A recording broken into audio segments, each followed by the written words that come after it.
비열하게 대한민국 검찰이 김건희 하나 보호하기 위해서 중지를 기운 위장 잠입 취재를 위해서 중지를 기운 취재영 목사님을 죄가 없다고 유도신문한 내용까지 이거 저기 기사 쓰세요 기자들. 앞으로 이제 잠시 후 8시 안에 유재일 변호사가 나오면 그 수심이 내용 브리핑을 하고 또 8시 넘어서 9시쯤이면 수심이 결과가 나올 테니까 여기 서울의 소리에 눈 떼지 말고 기자 여러분은 현장에 취재 없는 언론사는 서울의 소리 유튜브를 열심히 보시고 틱톡도 봐도 돼요. 봐가지고 결론을 빨리 단독으로 특종으로 내보내시기 바라면서 오늘 주인공 중주인 최재형 목사님을 소개했습니다. 한 말씀 해주세요. 피의자 최재형 목사님 아니요 범법자 목사님 화이팅! 지금 목사님 화이팅! 목사님을 구속하라. 2시에 수심위가 정확히 시작이 돼서 검찰 측에서 무려 3시간 이상을 3시간 5분 10분 됐나요? 3시간 약간 넘게 검찰들이 진술 PPT를 하는 바람에 저의 변호인은 격리된 또 다른 장소에서 같은 층이지만 그 안에는 참여할 수 없고 다른 공간에서 그냥 3시간을 기다리고 있다가 5시 조금 넘어서 들어가서 지금도 제가 확인해 보니까 지금도 PPT를 하고 있습니다. 그래서 적어도 그쪽에서 3시간 했으니까 우리는 3시간 이상을 해야 되겠죠. 그래서 8시 정도 돼야 모든 이 양측의 진술을 양측의 주장을 수심위 위원들이 이제 정리를 할 텐데 이런 게 있습니다. 14명입니다. 수심위원들이 7대7의 비율이 나오면 이거는 판단을 안 하게 돼 있습니다. 7대7. 그래서 이게 저쪽에 7표를 주고 이쪽에 7표를 주는 상황이면 판단을 안 하게 돼 있는데 그 정도로 팽팽한 것 같지는 않고 지금 우리 유 변호사께서 PT를 마치고 저한테 결과를 알려주면 그때 정확히 어느 정도 이 판세가 기울고 있는지를 가늠할 수 있을 것 같아요. 그리고 저의 변호인이 진술을 마치면 이제 나옵니다. 퇴장해서 이 정문으로 나올 거거든요. 나오면 한 1시간 남짓 안에 수심위원들이 자체 수기를 거쳐서 논의를 거쳐서 이거를 이제 결과를 발표합니다. 결과를 발표하는데 최재형 목사가 원하는 발표는 뭐냐? 청탁금지법은 최재형 목사를 기소하라 혹은 계속 수사하라는 판단이 나오기를 저는 희망하고 있고 그리고 나머지 3개 명예훼손, 위기에 의한 공무집행방해, 주거침입 이 3가지는 저희가 반박을 하고 방어를 해서 혐의가 없는 걸로 나오는 것을 저는 원하고 있습니다. 그리고 반대로 검찰 측은 저희와 반대입니다. 이 3가지 혐의에 대해서 저쪽은 저를 처벌을 하기를 원하는 것이고 청탁금지법은 혐의가 없는 쪽으로 저쪽은 지금 원하고 있는 상황이기 때문에 저희와 완전히 상극되는 그런 상황인 거죠. 아무쪼록 제가 간단하게 제 혐의를 정리해 드리겠습니다. 먼저 위기에 의한 공무집행방해죄는 성립이 되지 않습니다. 왜? 저는 손목시계를 차고 언더커버 취재 차원에서 촬영을 한 건 맞지만 내가 경호원들의 업무를 방해하지는 않은 거예요. 나는 정상적으로 경호 업무를 협조를 했고 거기에 경호 절차를 과정을 다 밟았어요. 그런데 경호원들이나 경호처 측에서 자기들의 능숙함과 노숙함과 내부 규정의 허술함 때문에 저를 포착을 못한 거지 제가 그들의 업무를 방해한 건 없습니다. 그렇기 때문에 이거는 업무 방해, 위기에 의한 그런 방해죄는 공무집행 방해죄는 성립이 되지 않는다 하는 것을 저는 말씀을 드리고요. 그 다음에 명예훼손 명예훼손은 어떻게 되는가 하면, 명예훼손이라는 게 그렇지 않습니까? 내가 뭐 이거를 명예를 훼손하려고 하는 목적으로 찍은 게 아니죠, 그죠? 공공의 이익을 위해서 이것을 취재했고 보도한 것이기 때문에 명예훼손은 저하고 아무 상관이 없습니다. 제가 찍고 나서도 거의 1년 가까이 이것을 서울의 소리나 MBC에 넘겨주지 않고 더 다른 보안 취재와 다른 여러 가지 계획으로 인해서 제가 그렇게 금방 폭로한 것도 아니고, 또 김건희 씨에 대한 개인적인 명예를 훼손하려는 것이 아니라 그분은 대한민국 최고 공직자인 대통령의 배우자로서 부정부패를 저지르는 것을 제가 증거를 채집해서 국민의 알 권리라고 하는 신성한 영역에 충족하기 위해서 제가 이걸 한 거기 때문에 명예훼손은 된다 안 된다? 안 된다. 목소리가 적습니다. 됩니까 안 됩니까? 안 됩니다. 마지막으로 또 뭐가 있죠? 주거침입죄가 있습니다. 주거침입죄 성립됩니까? 오라 했잖아. 나 허가 받고 갔는데 뭘 주거침입죄는 전혀 성립이 안 되는, 자기네들이 해놓고도 지금 부끄럽고 민망할 거예요. 주거침입죄가 왜 성립이 안 되는가 하면, 보세요. 오라 했잖아요.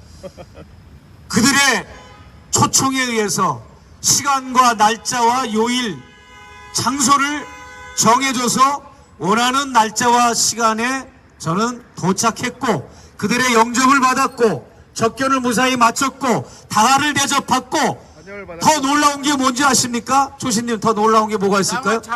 쌍화차 받았다. 그거보다 더 놀라운 거, 갈 때 선물까지 받았어요.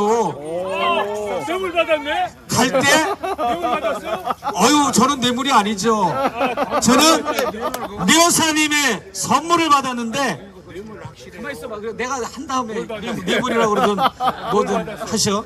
선물 종류를 내가 얘기를 할게요. 가만 있어봐. 선물이 아니야. 그러니까요. 예, 일단 나는 선물이니까.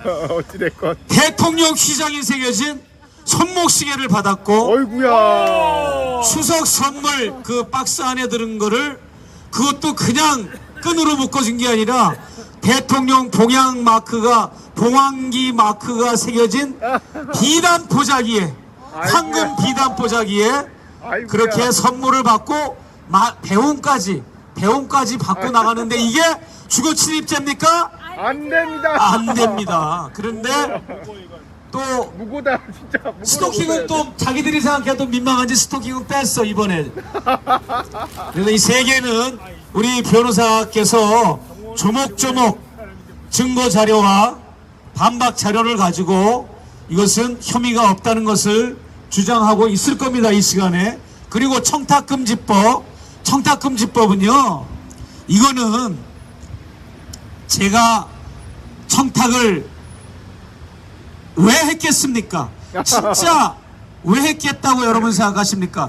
이 공익보다도 제가 잠입 취재를 하는 사람이고, 잠입 취재를 하고 하는 것은 미국에서는 경찰과 기자들 사이에서 굉장히 흔한 일입니다. 어떤 범죄 혐의가 있다거나 뭔가 고위공직자의 부정부패가 있다거나 정말 이 범죄 혐의가 있는 집단이 있으면 위장으로 접근해가지고 그 공동체 안에 들어가는 겁니다. 공동체 일원이 돼가지고 한 식구가 돼가지고 어느 날 결정적일 때 그렇지. 그 자료를 뽑아내고 또 그들의 부정부패를 포착해서 언론이나 경찰에 알리는 역할이 언더커버인데, 그 언더커버를 하는 사람이 청탁을 할까요 안 할까요?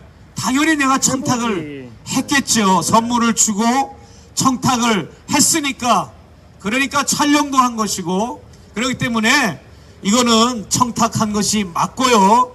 제가 대북 사역을 하고 통일운동을 하는 사람으로서, 북한 전문가로서 윤석열 후보자가 대선 기간에 북한의 보르장머리를 고쳐주겠다 그러고 킬체인을 얘기하고 대북 선제 타격을 얘기하고 너무나도 기본적인 대북 정책 의식이 없는 걸 알고 경악을 하고 우려를 하고, 제가 전국에 다니면서 강연을 할 때 청중들이 불안해서 못 살겠다는 거예요. 그러면서 목사님이 가서 좀 캠프에다 조언을 좀 해줘라, 그런 얘기를 많이 들어서 제가 여기서는 일정이 바빠서 못했고 미국에 들어가서 처음에 카톡으로 접촉을 했고 한국에 나와서 소통을 하다가 김건희 여사하고 1차 이제 접견을 했습니다. 1차 접견을 하면서 대북 정책에 대해서, 통일 정책에 대해서 많은 대화를 나눴죠.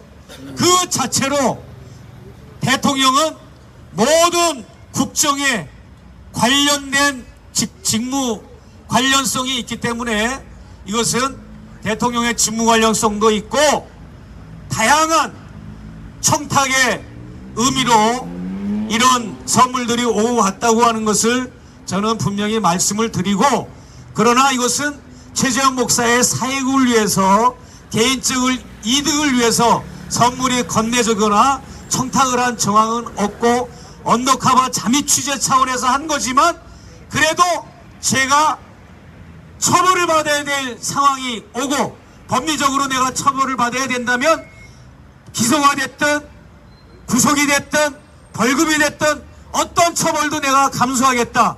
그렇게 되면 김건희 씨, 윤석열 대통령 두 부부도 그들의 무혐의에서 자유로울 수가 없고, 또 그들의 무혐의가 다시 재고찰되고 다시금 특검이나 국정조사나 공수처 수사를 통해서 다시 저 중앙지검에서 했던 수사는 다 이제 처박아 두고 새롭게 이 사건을 수사를 해서 모든 것이 명명백백하게 밝혀지기를 저는 희망합니다. 감사합니다. 예! 예, 새로 들어오신 분을 위해서 현재 대검찰청에서 진행되고 있는 수심위 관련 속보를 전해드리겠습니다. 오후 5시까지는 이창수 중앙지검장, 즉 김건희를 수사한 수사검사들이 3시간 가까이 수심위한테 브리핑을 했죠. 내용은 뭐 짐작컨대 김성호 부장이 했는데 일부 형사 일부, 최재형 목사는 청탁금지법에 죄가 없다, 이렇게 주장을 했을 거로 추측이 됩니다. 왜? 만약 최재형 목사님이 청탁금지법에 위반이라고 하면 김건희도 같이 기소를 해야 되기 때문에, 그리고 나머지 부분에 대해서는 제가 보기에는 검찰도 쪽제비도 낯짝이 있다고, 그 죄목 가지고 기소 유무를 수심위원들한테 브리핑할 수가 없어요. 다 수심위원들은 그래도 법대 교수나 법조인 출신이나 이런 분들이 와 계시는데, 거기서 그런 얘기하면은 좀 미친놈 아니야, 이런 소리 들을 것 같으니까 아까 최재형 목사님 얘기했던 뭐 주거침입이나 공무집행방해, 뭐 명예훼손 이런 건 얘기도 않고 청탁금지법만 가지고 아주 검사들이 집요한 거 알아요. 내가 한번 재판을 하는데 토착외구를 내가 이놈 야단을 쳤더니 검사가 국민참여재판을 하는데 자그마치 5번을 나와서 저 영감은 극악무도한 전과가 수십 번 되는 극악무도한 자다, 이런 식의 하니까 그 당시 배심원 13명이 전부 그 검사한테 넘어가지고 토착외구 주동식을 내가 나쁜 놈이라고 한 걸 영상 3분짜리 올린 걸 자그마치 징역 1년을 주더라니까요. 그 당시에 내 재판에 참여했던 저 남부지방법원에 재판에 참여했던 13명 두고두고 당신들은 부끄러울 겁니다. 토착외구를 당신들이 비워온 것뿐이 안 되잖아. 여러분들이 똑바로 깨어있어가지고 배심원에 들어가야지. 이 사악한 검사의 가문이설로 내가 전과가 60번 되더라도 개인적인 전과는 하나도 없잖아요. 나는 전공이라고 생각하는데 이 영감한테 징역을 1년을 주자고 이렇게 판결을 내린 그분들 매우 유감이고, 나중에 내가 만나면 인사를 좀 하겠습니다. 다시 본론에 들어가서 유재열 변호사가 5시부터 지금 브리핑에 들어가서 지금 PPT를 보여주고 있다. 아까 얘기했듯이 유재열 변호사가 준비를 해서 최재형 목사님이 저지른 죄에 대해서 힘도 있게 다 분석해서 수심위원들이 설득될 수 있게 할 겁니다. 그중 하나가 중앙지검에서 취재영 목사님 조사할 때, 저 회유한 거 유도신문으로 죄가 없다고 슬슬 꼬드긴 거, 회유가 꼬드기는 겁니다. 꼬드긴 것 내용 합법적인 녹취를 가지고 수심위원들한테 틀어준다는 그런 자료도 있고, 우리가 치밀히 유재열 변호사가 준비에 들어갔습니다. 이제 저희가 보면 지금도 브리핑을 한다니까 3시간은 넘기지 않을 것 같아요. 검사 측이 3시간 하고 저기 유재열 변호사, 최재형 목사님 변호사가 3시간 하면 8시면 늦어도 8시면 끝나고 1시간 정도 이제 내부 수심위원들이 회의를 해서 결론을 낼 거니까 결론은 9시 정도 나올 거라고 봅니다. 우리가 여기 있다가 이재열 변호사가 지금이라도 나올 수 있어요. 나오면은 수심이 진행 사항 직접 보셨으니까 유재열 변호사 말씀도 듣고 수심이 결과가 어떻게 나올지 여러분들이 지금 온 언론사들이 지금 촉각을 세우고 소식을 알려하는데 저희가 속보로 전해드리면서 계속해서 지금 오늘 오후 1시부터 이 자리에 앉아 있었는데 지금 7시가 넘어서 6시간 7시간 8시간 9시까지는 있어야 되지 않을까 생각이 듭니다. 틱톡 시청자 여러분들은 생소하죠. 처음으로 내가 대검찰청 앞 생중계방송을 하는데 여러분들 서울의 소리는 항상 신선한 뉴스 충격적인 뉴스만 보도해드리는 거 알죠. 어저께 이명수 기자의 5시간 녹취록 이제 맛보기 보였는데 대통령실에서 이철규랑 그걸 갖다가 저기 남부지방 법원에 저걸 걸었어요. 가처분 신청. 그거 거짓말이니까 저기 못하게 해라. 내가 장난삼아서 한 얘기다. 아니 대통령 비서관이 장난삼아서 기자한테 그런 얘기를 하겠습니까? 말도 안 되는 코미디 같은 얘기를 하고 있는데 내일 모레 26일 11시에 그 가처분 신청 재판이 있어요. 법조인 기자 여러분 그 기사 좀 쓰세요. 법조인들이 지금 법조팀도 그렇고 정치부통 기자가 5시간 녹취록에 대해서 기사를 안 쓰는 이유가 뭡니까? 내가 보도자료 줘도 좀 쓰세요. 우리 위신 기자회견 할게요. 그러면 저 프레스센터에서 못하게 하니까 저 무슨 성당 있죠?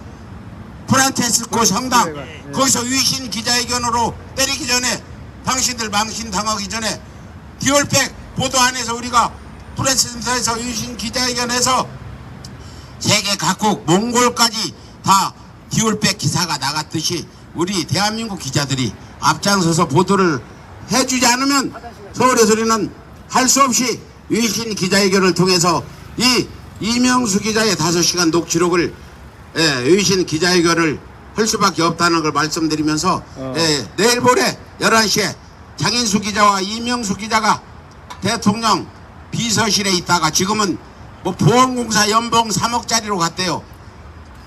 보험 잘 들어가지고 김건희가 그것도 자주지 한다는 거 다 나오지 않아. 앞으로 공천 개입에다가 국정농단 뭐 이런 등등해서 고발 사주까지 매주 월요일마다 방송을 한다는데 나도 내용은 뭔지 몰라요. 안 들어봤어요. 안 들어봤지만 어저께 보니까 재밌어. 수소폭탄급이야. 빼도 박도 못하는 팩트야.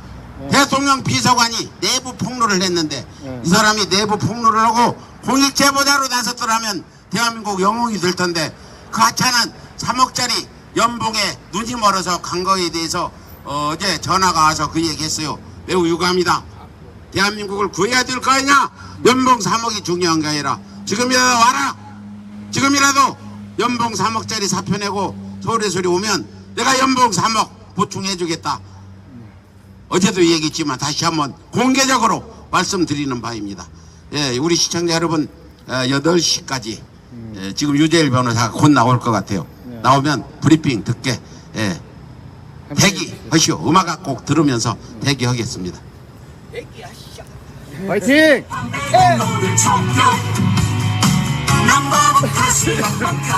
해야지.